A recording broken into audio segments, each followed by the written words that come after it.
Hello and welcome to the Experiencing Love podcast. I'm your host, Philip Jocks, and I'm so glad that you're here. One of my favorite skills to build up whenever I get the chance is resourcefulness. I've found that how resourceful someone is one of the greatest indicators on whether or not they will achieve their goals, they'll persevere, and they'll do what they say they'll set out to do. Perseverance, resilience, and resourcefulness are all incredibly important when faced with challenges. All of this is on my mind right now because, admittedly, for the past few days, I haven't been at 100% of my game. I feel like I got knocked down and I'm slowly getting back up. I don't fully believe it was the blood donation that I did on Monday. It just so happens that they started around the same time. And maybe, partly, it has something to do with that and how, even physically, I'm getting back to myself. That's a possibility. Whatever it is, I just haven't been as productive that I wish I would be. And I've been getting distracted,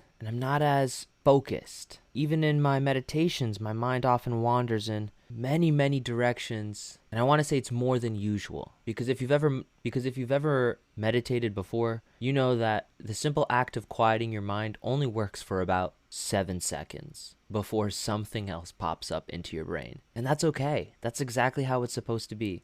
That's also a skill building. That's also a skill you're building. Being able to go longer and longer without getting distracted and just being present. And so in moments like this, I find it incredibly important to be resourceful and to find new ways to solve old challenges, old obstacles. Because as you know, if you've ever had a problem that you haven't been able to solve, it's not going to get solved by trying the same thing over and over and over again. I think for the past few days, I've tried to willpower my way into being more productive. And today I had a shift. Another one. You guys hear a lot of my shifts. But I had a shift where rather than trying to willpower through it, I took a different approach. I saw it from a different perspective. With all the things distracting me, I started to say maybe there's something in there that I need to focus on first so that I could get back to being in my peak mental state. The thing that's been distracting me recently has had to do with starting a new gym routine with my little brother. I'm incredibly excited to start it because up until now, I've only really been going on walks and rock climbing as my regular exercise. And I rock climb about twice a week. And I just found that that wasn't enough. For how I want my body to feel and the energy I want to have, I realized that I need to push myself a little further in terms of fitness. I've been doing great with eating healthy, and I just want to keep the momentum going. And I also saw an opportunity. I saw an opportunity with my little brother where I acknowledged that going to the gym and sticking to a gym routine has been difficult for me. It's been difficult for me to do and stick with. I see something similar in my little brother, in that when he has to do something alone, if he doesn't enjoy doing it, he doesn't stick with it. I think that sounds pretty standard for most people. And so I brought it up to him, this idea that him and I would go to the gym together, almost in a way of becoming accountability partners, but also in the way of both of us being able to practice discipline. Over the past few weeks, I've learned just how important discipline is in becoming a mature masculine man. Going back on your word and lying and manipulating other people because you feel shameful and guilty for not doing what you say you're going to do, that's the sign of immaturity. I did a lot of that. I used to have coaches, and when I was in therapy, I'd have my therapist and different adults in my life and friends, and anytime I'd have a goal that I didn't meet, I always had some reason as to why I didn't meet it. When you keep telling a lie over and over to yourself, you start to believe it. But I had some level, some part of me deep inside that knew that everything that I was saying was a lie. It was fictional. Because the truth is, I just wasn't disciplined enough to stick with my goal and push past the hard times, be uncomfortable, embrace the discomfort, and even flourish in it and become a better person in it. Grow into the hero that's able to conquer such a worthy opponent. And so over the past couple weeks, I've really began to value discipline and really taking discipline to the next level and saying when something becomes a discipline in my life, it's no longer a choice. The choice I make is every single morning,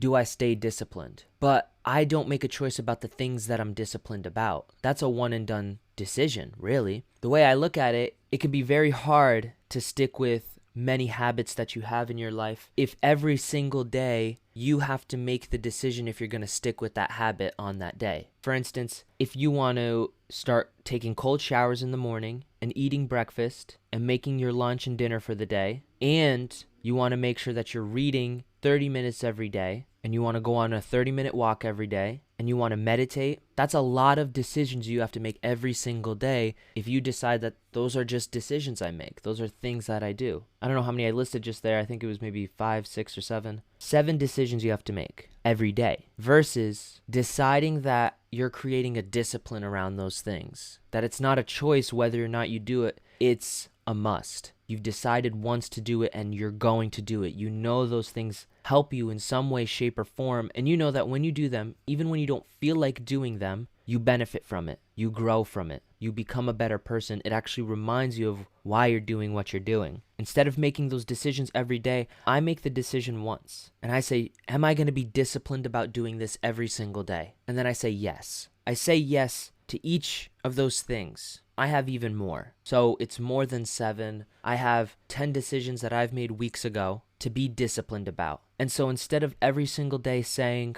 am I going to do these activities? Am I going to do these tasks? I just make one decision every day, every morning. And I wake up and say, am I going to be disciplined today? Because I've already made a list of what it means to be disciplined. Following those activities and exercises that I know that even if I don't want to, I do it anyways. And every morning I wake up and say, yes, today is a day of discipline. So what I've ultimately done is saved myself so much time and energy, because instead of having to weigh the pros and cons and think about timing and if it's possible and what do I sacrifice and all of this stuff, because that's all happening all the time. Every choice has its benefits and its cost. Instead of wasting all that time, I know the answer is always yes. So I don't even have to think about it. I don't have to think about the cost. I don't have to think about the reward, because I've just decided one time, yes, I'm going to do it. I'm going to do it. I have my list. I just make this pros and cons list about, am I going to be disciplined in the morning? I've taken 10, 15 different choices and made them into one. One that I could sit there and say, what do I get out of being disciplined today? What do I get out of not being disciplined today? What's the cost of each? And what do I want my life to look like? Which of these choices do I want my life to look like? And I'll give you a tip about discipline, especially if you've never had it before. You know exactly what your life looks like without discipline, and you have absolutely no idea how much you can grow with discipline. I'm learning every single day just how much I'm capable of and more, and how I'm growing. So in the morning when I say, is it worth being disciplined or not? I think about this. I think about the life that I want to create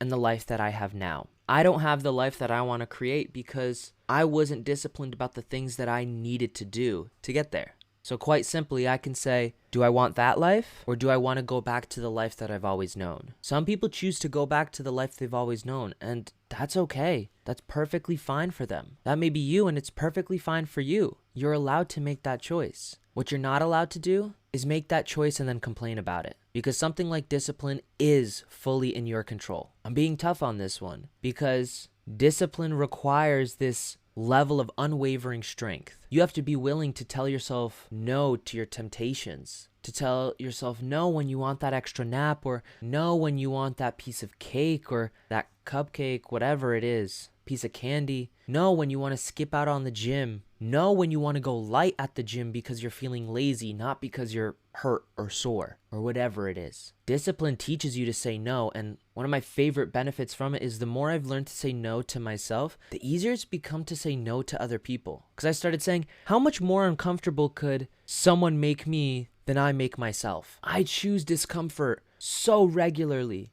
every single day. Every day when I wake up and jump into a cold shower, there is nothing comfortable about jumping into a freezing cold shower. There's so much comfort coming out of it. The way I usually gauge a successful cold shower is when I step out of the shower, does the air feel warmer? Do I feel warm stepping out of the shower rather than in a hot shower stepping out of it you feel cold? If I feel warm stepping out, that's an absolute win, because I know I just pushed myself. I know I just made my chest and my back tingle with the freezing cold water. I know that I just created another instance in my brain. I've strengthened that muscle of when I say go, we go. When I want to create, we create because it's a discipline, not a decision. There's no negotiations. There are none. Interesting how this episode turned to discipline when, even though I started with resourcefulness, once again, I don't remember how that happened, and I will remember when I re-listen to this recording. I love that. I love this. I guess sometimes when you're creating a discipline for yourself, because a discipline is also a skill to build, it's a value to practice, it's a muscle to grow. You're not going to be perfect. And if you try to be perfect, as I say, perfection gets in the way of greatness. Your attempt at perfection in your discipline will stop you from achieving greatness. Because if you expect to be perfect and the day comes where you're not, you're going to quit. You're going to feel shame, you're going to feel guilt, and you're going to quit completely. That's happened to me countless times. But if you let go of perfection and just aim for greatness, you'll find that even in your worst moments, you still push through. That's a win. And in those disciplines, when you're learning, you're going to have to be resourceful. You're going to have to figure things out. Because I may be spot on with my disciplines and I do everything every day, but the deciding factor of whether or not I'm doing it right is how my energy feels throughout the day. If I'm disciplined about 20 different things, but every single day I wake up tired and drained of energy, then something needs to change. That's where you need to get resourceful. You need to be able to tell yourself, how can I continue doing these things? How can I continue to be disciplined while also making sure that I'm at my peak state? So I think that's one thing I'm learning these past few days, which is I'm disciplined and I'm becoming resourceful in how I can stay disciplined and still have high energy, still show up for myself and for my business and for my relationships. And then let's be real, we're all human,